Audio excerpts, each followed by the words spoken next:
요즘 세계 경제에서 정말 이상한 신호들이 잡히고 있어요. 주식시장은 막 축제 분위기인데 그 속을 자세히 들여다보면 뭔가 좀 불안한 소리가 들려오거든요. 자, 2025년 9월 9일, 바로 오늘, 지금 세계 경제에서 도대체 무슨 일이 벌어지고 있는지 그 얽힌 실타래를 한번 같이 풀어보시죠. 그럼 본격적으로 한번 파고 들어볼까요? 지금 우리가 보고 있는 이 상황의 핵심적인 역설, 그러니까 가장 이상한 점이 바로 이거예요. 주식시장은 사상 최고치를 향해 달려가고 있는데 그 이유를 들어보면 와, 이거 좀 걱정스러운데? 싶은 거죠. 오늘 이 복잡한 이야기를 쉽게 이해하실 수 있도록 이렇게 준비해봤습니다. 먼저 시장의 이상한 분위기부터 살펴보고 미국 소비자들의 속사정, 그리고 전 세계적인 움직임까지 짚어볼게요. 그리고 이 모든 게 연준에게 어떤 숙제를 던져주는지, 마지막으로 우리가 뭘 눈여겨봐야 할지까지 쭉 훑어보겠습니다. 네, 첫 번째 이야기입니다. 이 모든 역설의 중심에는요, 지금 시장에 보내고 있는 정말 알쏭달쏭한 신호들이 있습니다. 주가는 오르는데 이상하게도 그 이유 때문에 오히려 불확실성은 더 커지고 있는 그런 상황이죠. 여기 숫자들이 보여주는 그림을 한번 보세요. 미국, 유럽, 일본 증시 다 같이 올랐습니다. 그런데 특이한 건 미국 달러 가치랑 국채 금리는 오히려 떨어졌다는 거예요. 보통과는 좀 다른 움직임이죠? 그러니까 핵심은 바로 이거예요. 고용 지표는 안 좋아지고 경제에 분명히 빨간불이 켜졌는데 투자자들은 오히려 야호 하고 환호성을 지르고 있다는 겁니다. 왜냐? 이러면 중앙은행이 가만히 있지 않겠지. 곧 금리를 확 내려서 우리를 구해줄 거야. 바로 여기에 돈을 걸고 있는 거죠.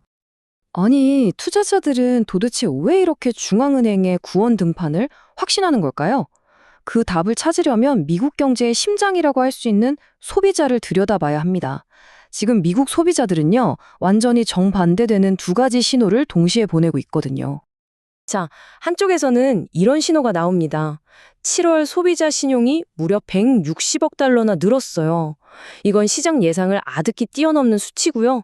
사람들이 돈을 엄청나게 쓰고 있다는 뜻이죠. 그런데 바로 여기서 딜레마가 시작됩니다. 이렇게 활발한 소비가 사실은 빚으로 이루어지고 있다는 거예요.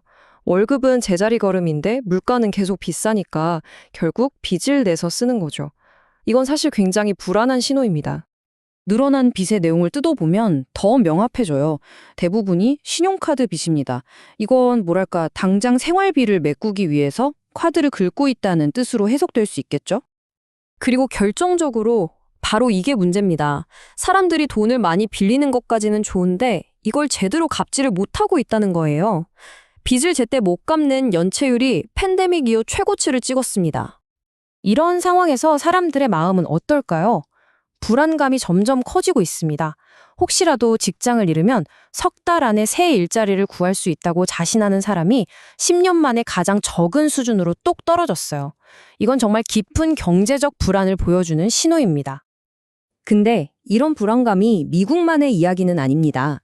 지금 전 세계적으로도 정치, 경제 지형이 크게 흔들리면서 불확실성이 더 커지고 있거든요.